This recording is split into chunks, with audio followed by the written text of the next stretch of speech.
Aujourd'hui, dans ma région Ces Éleveurs, on vous propose un voyage dans le Cantal à la rencontre d'Anthony qui, au travers de son témoignage, va nous expliquer comment sa ferme et ses vaches laitières ont un impact positif sur son territoire. Bonjour, moi c'est Anthony Baquier, je suis installé dans le sud du département du Cantal, sur la commune de Ladignac.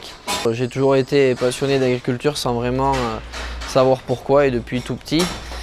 Je me suis orienté vers des études avec un bac technologique, un bac STAV.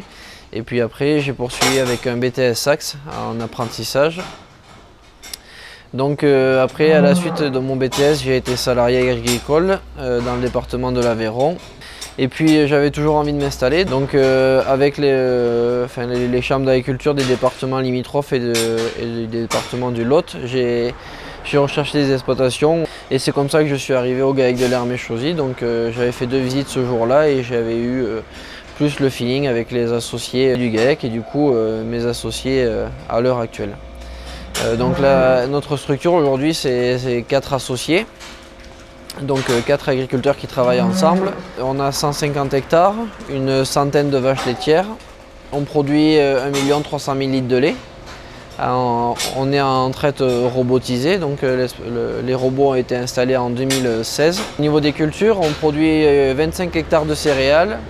On produit une quarantaine d'hectares de maïs et tout le reste de notre surface est en prairie soit permanente, soit temporaire. Chacun a des tâches, on va dire, bien particulières, même si tout le monde est polyvalent. Après, on prend 2 semaines de vacances par an, une l'hiver et une l'été. Pour les week-ends, on fait un week-end sur 2 en alternance.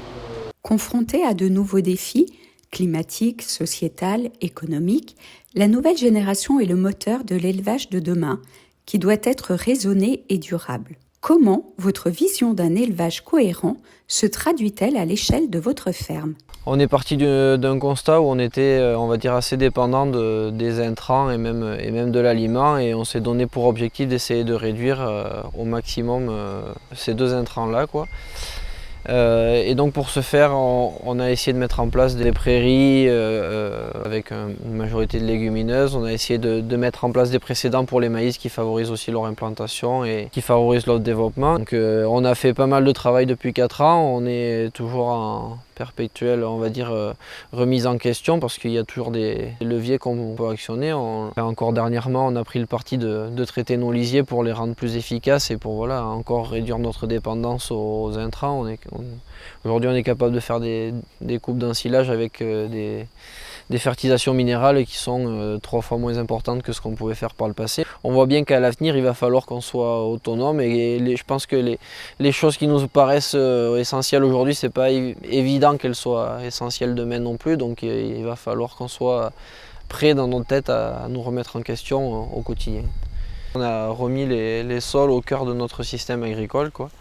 Et ça passe par plusieurs choses. On a décidé d'arrêter le labour il y a 5 ans parce que pour nous c'était un des gros leviers pour lutter contre l'érosion dans nos terrains vallonnés et aussi aller essayer de redonner une certaine vie à notre sol, arrêter de le déstructurer et arrêter de déloger les habitants qui font le travail à notre place. Pour continuer dans cette démarche, on a implanté des haies sur l'exploitation. Puis après, il y a aussi le travail du sol, il perturbe autant les vers de terre que les champignons. Et les champignons, pour que les plantes soient en bonne santé et se développent avec le moins de fertilisation possible, il faut des champignons. Anthony, pouvez-vous nous dire ce qui vous rend le plus fier et le plus heureux dans votre métier d'éleveur ? Moi, ce qui me rend fier ou ce qui me plaît vraiment dans notre métier, c'est qu'on est vraiment acteur de tout ce qu'on fait. On voit que tout ce qu'on entreprend, ça a des répercussions et c'est de voir comment on peut arriver à faire au mieux avec tout ça. Mais je pense que quand on dit qu'agriculteur ou être agriculteur ou éleveur, c'est être entrepreneur, c'est vraiment ça le mot. On entreprend des choses et c'est ça qui me plaît.